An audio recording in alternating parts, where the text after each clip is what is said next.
Debutó en la comedia cuando apenas era un niño. Hijo de artistas, desarrolló una larga y variopinta carrera.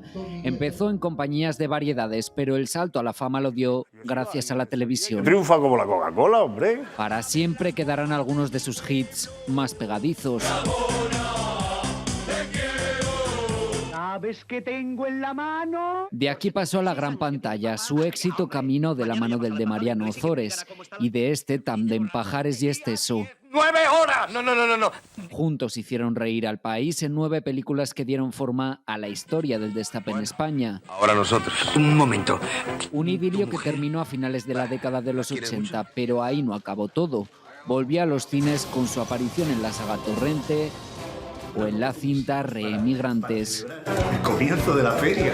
Los picaros. No olvidó sus raíces ni sus amistades, acompañando a la Maña en su despedida de los escenarios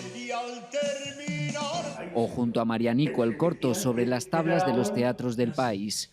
Un legado polifacético de humor, música y espectáculo que permanece en la retina de todos.